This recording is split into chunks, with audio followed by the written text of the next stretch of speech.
कहानी की शुरुआत होती है एक फ्यूचरिस्टिक कनाडा से, जहां बढ़ती आबादी को कंट्रोल करने के लिए सरकार एक बेहद सख्त कानून बना देती है। इस कानून के अनुसार कोई भी कपल सिर्फ एक ही बच्चा पैदा कर सकता है।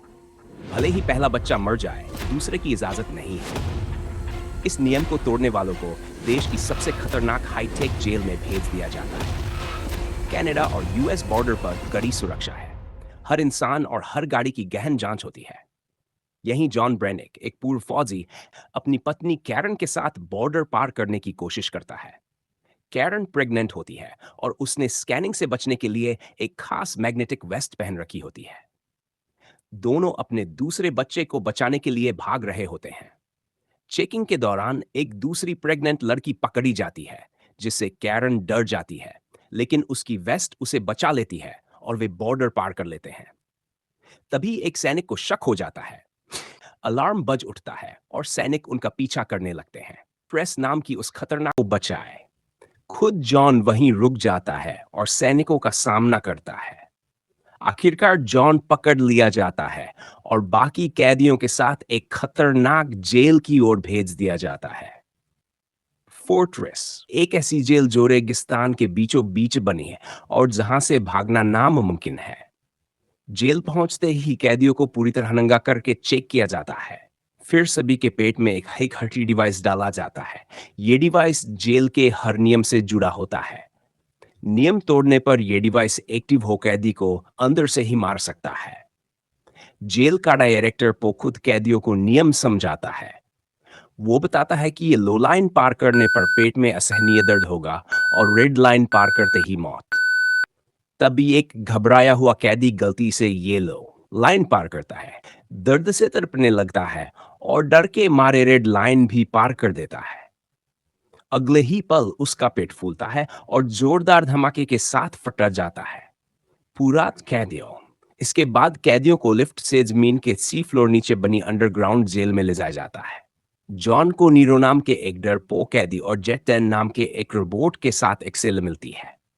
हर सेल के बाहर लेजर बीम्स लगी हैं। वही उसकी मुलाकात दिख रहा होता है। कंट्रोल रूम में बैठा पो भी ये सपना देख लेता है। गुस्से में वो जॉन के पेट वाला डिवाइस एक्टिव कर देता है और जॉन दर्द से चीख उठता है।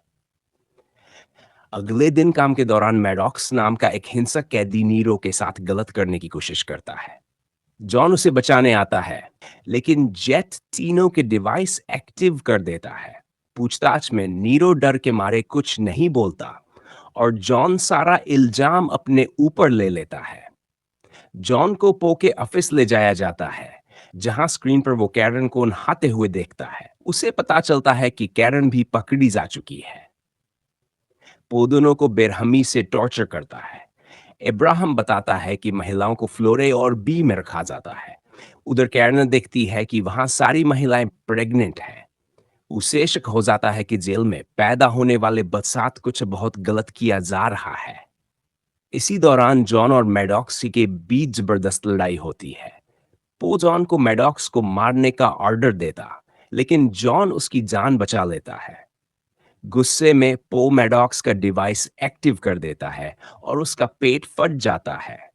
जॉन चालाकी से उसका डिवाइस नीरो को दे देता है।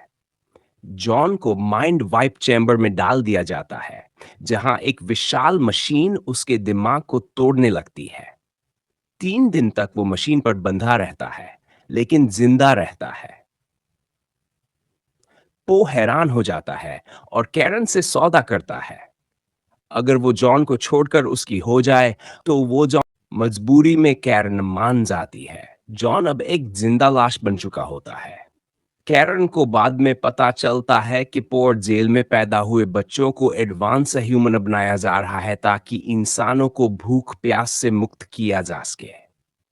4 महीने बाद कैरन पो को शराब पिलाकर बेहोश करती है और कंट्रोल पैनल से जॉन के सपने में जाती है। उसके बचपन के ट्रॉमा को ठीक कर देती है और जॉन होश में आ जाता है।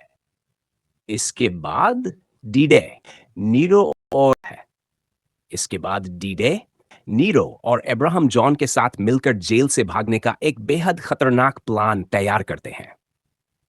डी डे अपनी कंप्यूटर नॉलेज का इस्तेमाल करके सिक्योरिटी डिवाइसेस को समझता है और नीरो की मदद से उन डिवाइसेस को एक एक कर सबके शरीर से बाहर निकाल लिया जाता है। उन सभी डिवाइसेस को चुपचाप कंस्ट्रक्शन एरिया में एक बड़े पाइप पर लगा दिया जाता है। इसके बाद सब जानबूझकर आपस में लड़ाई करने का नाटक करते हैं ताकि जेल का सिस्टम एक्टिव हो जाए। जैसे ही जेट रोबोट को लड़ाई का अलर्ट मिलता है, वो सिक्योरिटी सिस्टम को एक्टिव कर देता है। अगले ही पल जोरदार धमाका होता है और पाइप फट जाता है, जिससे दीवार में एक बड़ा सुराख बन जाता है और बाहर निकलने का रास्ता खुल जाता है। लेकिन कंट्रोल रूम में बैठा पो ये सब देख चुका होता है। गुस्से से पागल होकर वो पाइप्स के अंदर बेहद गर्म हवा छोड़ देता है। कैदी झुलसने लगते हैं और इसी बीच हाईटेक रोबोट्स उन पर गोलियां बरसाने लगते हैं। हर तरफ चीख पुकार मच जाती है। फिर भी जॉन अपनी टीम को संभालते हुए आगे बढ़ता रहता है। उधर अब्राहम अपनी जान जोखिम में डालकर कैरन को बचाने महिलाओं वाले फ्लोर पर पहुंचता है। लेकिन तभी पो वहां आ जाता है। बिना किसी रहम के वो अब्राहम को मार देता है और कैरन को पकड़वा देता है ताकि उसके बच्चे को भी एडवांस ह्यूमन बनाने का प्लान पूरा किया जा सके। उसी समय दूसरी तरफ जॉन रोबोट से लड़ता हुआ ऊपर की तरफ बढ़ता है। गोलियों की बौछार के बीच वो कंट्रोल एरिया तक पहुंच जाता है, जहां स्क्रीन पर देखता है कि कैरन का ऑपरेशन शुरू हो चुका है और डॉक्टर उसके बच्चे को जबरदस्ती बाहर निकालने की तैयारी कर रहे हैं।